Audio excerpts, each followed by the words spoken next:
I know that the process of writing a song can be quite overwhelming at first, especially if you don't consider yourself as a very advanced guitar player and you don't have a band, you work a 9-to-5 job, etc, etc. But let me tell you something, don't let that be a stopper, because everybody starts from somewhere and the only way is up. So on today's video, I'm going to be showing you that with very simple riffs, no band and completely by yourself, you can make an entire melodic metalcore song. So we're going to be starting with the guitars, then we're going to be doing the drums, the bass, the synths, and towards the end of the video I'm even going to do a quick mix and master. So I hope you enjoyed the video. Let's get started. So let's begin with the intro here then. Now, one of the most used metalcore progressions is the 6-5-1-3. So if we have something like this.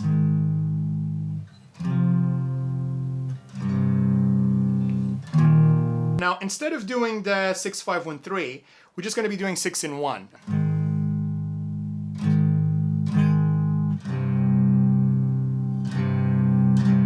A lot of people use this type of progression, so let's try to make it ours a little bit more, right? So some people, like, what they do is they kind of like tune the guitar in a different tuning.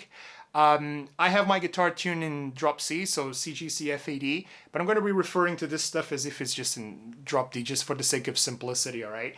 Now, instead of changing the tuning into something else really weird, what I tend to do, and I think it's easier when you're starting, is you just basically move the shape. So rather than playing it here, let's look for another B flat, and there's one right here, right? So I really like the sound of this chord here, whatever this is called. I think it's B flat sus2. I think B flat sus2, I suppose. So just by moving my finger from this B flat, I mean, you could play it here, you know, but by moving the hand, you kind of like breaking away from, I guess I suppose, your muscle memory. You tend to repeat yourself. So if you move and play the chord somewhere else, I think it already helps coming up with new ways of playing, new ideas and all of that. So I was thinking in something kind of like this.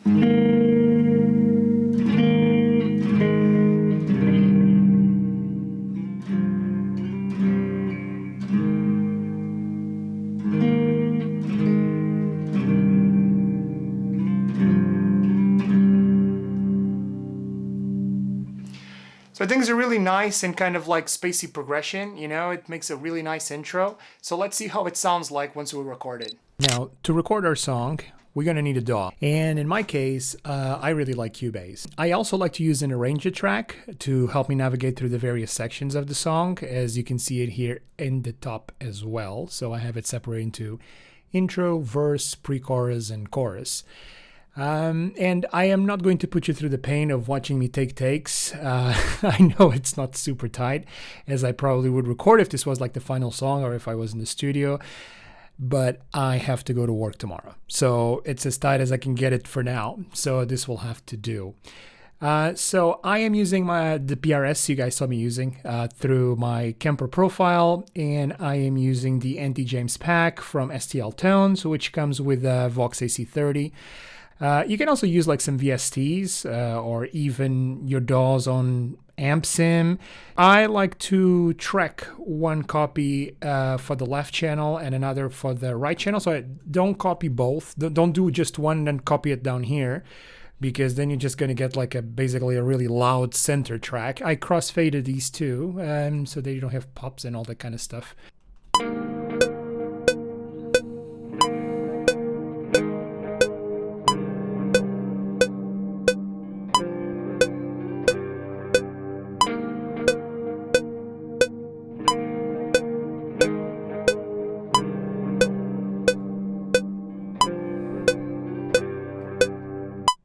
So now we need a riff, a main riff that goes in the verse. And I know that sometimes songs actually start from this, and then we just basically build everything around it. Okay, I do that myself as well. For this example here, we're going to be using a really simple riff. Okay, I think anyone can do this, and it's at 90 BPM as well, so it's not too bad. So something like this.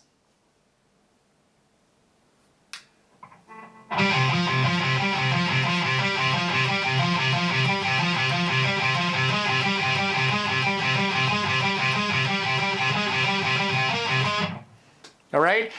Super simple, anyone can do. There's power chords. Another really used one is the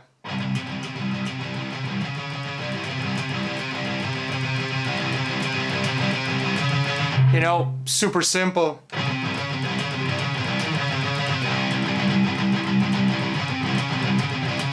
Like this kind of stuff, very used in metalcore.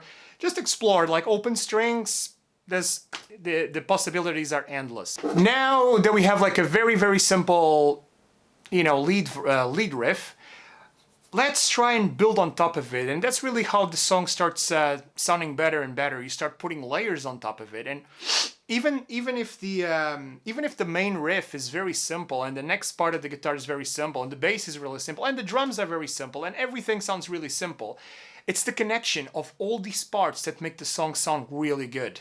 All right. So if there are any egos out there, especially if you're in a band, you guys need to work together. All right. Now, one thing that I like to do, we already have that kind of, like a riff. It would work really well just with some power chords. But one thing that I really like to do is I like to add a kind of like a more of a percussive type of sound. And that usually helps me defining the drums as well when I go on to do the drums, which I'm going to be explaining later. It helps me kind of like visualize how I want the drums because I'm not a drummer, obviously. So something kind of like this.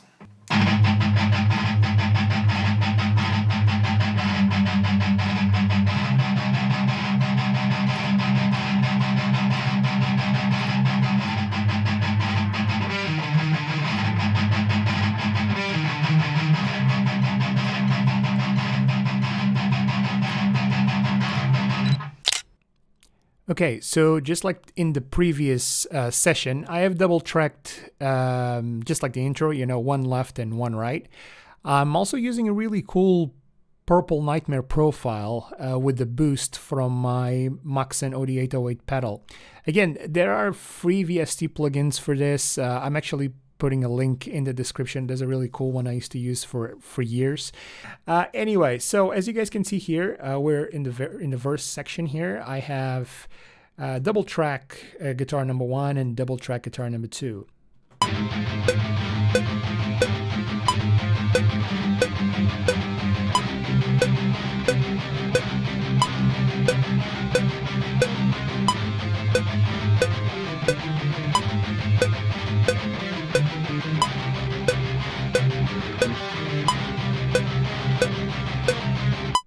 Now we got to the pre-chorus section. And one thing that I really like to do in the pre-chorus, especially for this one here, is let the track breathe a little bit, all right? Now, a good way to build a pre-chorus as well, especially if this is the second pre-chorus, not the very first pre-chorus that comes in, just thinking a little bit far ahead in the song, is to make a callback to the intro of the song. But rather than play the same chords again, we can try and like tweak them a little bit. So if the first chorus was something like this, all right, a cool variation would be something, playing around, in this type of scale here.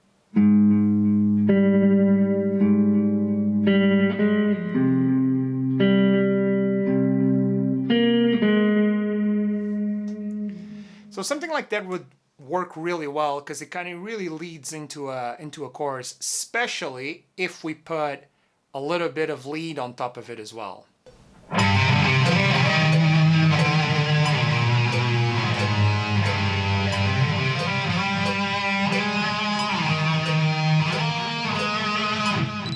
Okay, now one thing that I didn't speak about it yet is the connection between each of the parts. Obviously, the things need to feel like they're connecting to each other. That's very important. Otherwise, we end up with a very disjointed song. Simple riffs, but they need to connect to each other. So for the pre-chorus, I have here the clean bit, as I just showed, and that type of lead that leads into the chorus as well. Now let's listen to how this stuff actually merges into the pre-chorus. And then afterwards, when we work in the chorus, we'll do the same thing and go from the pre-chorus into the chorus to see how things connect.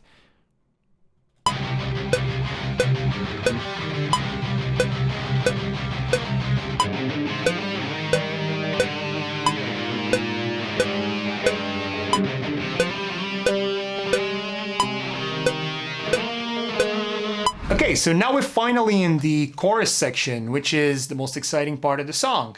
You can add as many layers as you want to the chorus. Just remember not to make them too distracting. Everything kind of like supporting it. So I'm going to be using 3 things in here. One of them is going to be a guitar, like a rhythm distorted guitar, to really give that pace into the song and really widen things on. So something like, you know, like...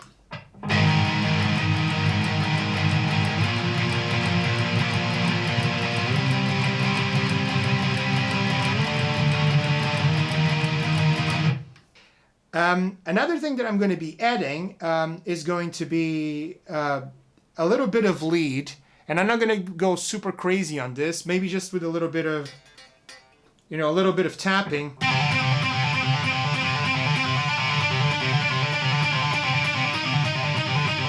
You know, like something like that, a little bit of tapping onto the song, just to have a little bit of lead, also kind of like supporting the singer. But and giving that kind of like crescendo type of effect in the chorus. But in the mix, I guess I would have it lowered down. Now, the function of every musician in this part is to really support the singer, like I just said, is to really elevate the vocals. So you can have as many layers as you want, but to build that chorus, but to remember to, you know, lower them in the mix, or bear in mind that there's going to be a singer on top of it. So I have... right here, I have just 2 rhythm guitars doing a progression. Then I have the tapping section, which is a bit of lead. And then I have this clean bit, which kind of extends the pre-chorus. Usually I would have a synth to like support the chorus and fill that gap and to thicken things up.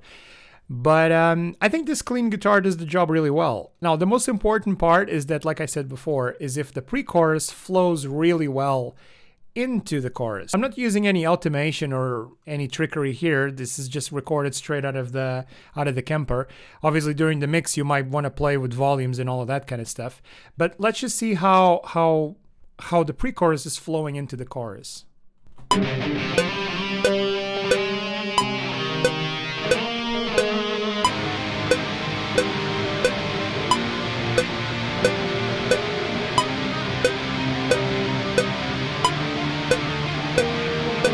Okay, so now it's time to talk about the drum and bass part. Drum and bass. I don't play any of those instruments, so I try to make my life as simple as possible, all right? For the bass, what I do is I just tune the bass exactly like the guitar. So I have this 5-string bass, still with this thing on here, because I forgot the name of the knobs. But anyway, so I tuned this in CGCFA. All right, and what that does is whatever I'm doing in the guitar, it will be played exactly the same way on the bass.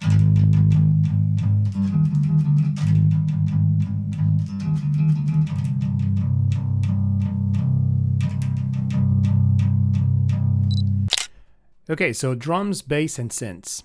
Let's start with the drums then. So for the drums, I use a program or VST that is very widely known as Superior Drummer 3. No surprises here. Great samples, really easy to use. And I wish there was a lot I could say about it, but I really, all I recommend you guys do, I mean, I personally only use I draw them here. Okay, so I basically... I also, there's a particular feature that I really like in Superior Drummer 3, which is the step to find. Okay, and the step to find, you basically input a type of a pattern that you like, and for this you can use a keyboard, for example, and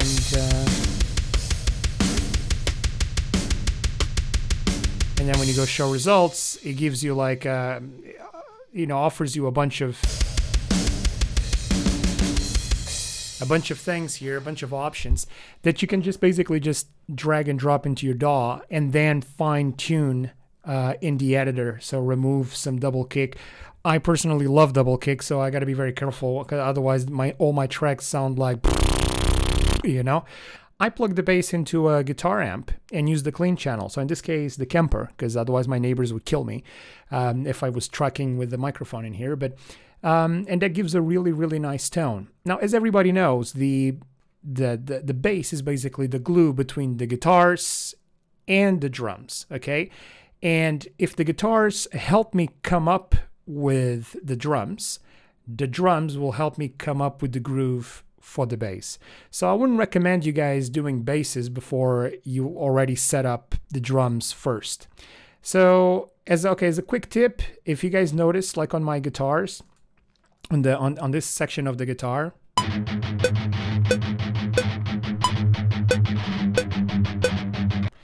this is how I come up with the line for the drums. So if you listen to the drums,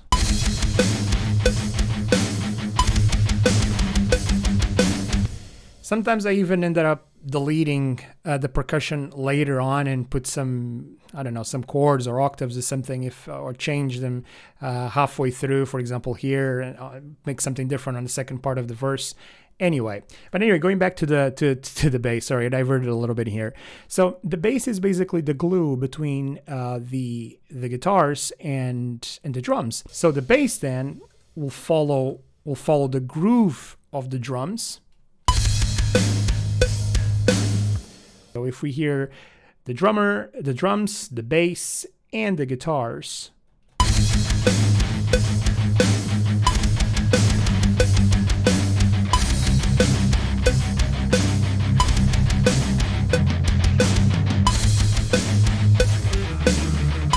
now the last thing I've added to the song is some synths. And I'm not going to go into the synths now because that would take like a whole video just to explain them, as they're quite complex to make, but there's like some libraries that you can use that come up with strings and stuff. I just thought that for the intro of the song, it was really calling for some synths. So I use Contact, and there's a couple of libraries like Omnisphere and Gravity and all this kind of stuff, and everything in context would sound like this.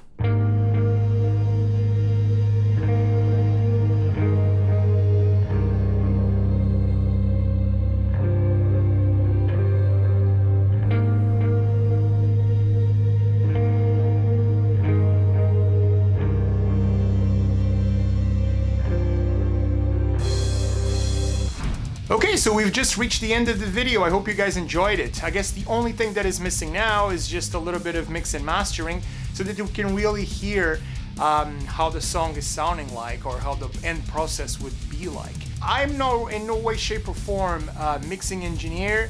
Everything I've learned was through YouTube and through trial and error. But I've done a little mix and mastering, and I really hope you guys enjoy it. Until my next video, see you later.